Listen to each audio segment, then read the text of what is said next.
Aujourd'hui, nous allons retracer l'histoire d'un pays qui a connu invasion britannique, soviétique, guerre civile, terrorisme, intervention militaire des États-Unis ou encore de l'OTAN et qui a connu de nombreux changements de régime. Aujourd'hui, ce pays est considéré comme l'un des pays les plus dangereux au monde. C'est bien sûr l'Afghanistan.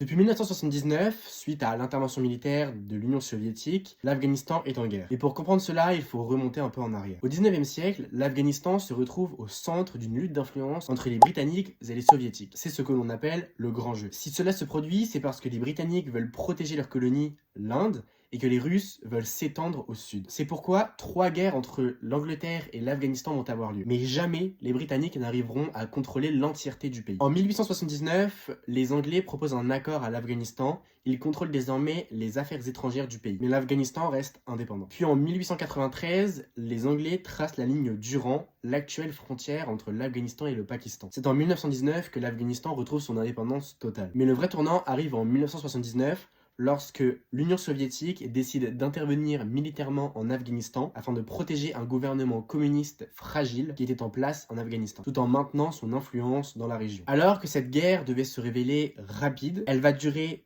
10 ans et coûtera la vie à plus d'1 million d'Afghans avec plusieurs millions de blessés et l'URSS connaîtra de grosses pertes militaires. En 1989, lorsque l'Union soviétique se retire de l'Afghanistan, elle laisse derrière elle des stocks d'armes gigantesques et notamment l'arme qui deviendra le symbole du terrorisme, l'AK-47. Les différents groupes armés qu'on appelle les Moudjahidines s'emparent donc de ces armes et une guerre civile va éclater, étant donné qu'aucun des différents groupes rebelles n'est d'accord sur la manière de contrôler le pays. En 1993, afin de rétablir l'ordre, des Pashtuns, adeptes d'un islam radical qu'on appelle les talibans, prennent le pouvoir et notamment Kaboul, et ils promettent de rétablir l'ordre tout en imposant un régime extrêmement strict. Tout bascule de nouveau en 2001, lorsque l'Afghanistan sert de refuge à Al-Qaïda, et que peu de temps après, les attentats du 11 septembre 2001 touchent les États-Unis. La réponse des Américains va être rapide et sans précédent. En 2 semaines, ils renversent le régime en place et placent à la tête du pays un Pashtun, cette fois-ci pro-Occident, Hamid Karzai. En plus de la présence des États-Unis,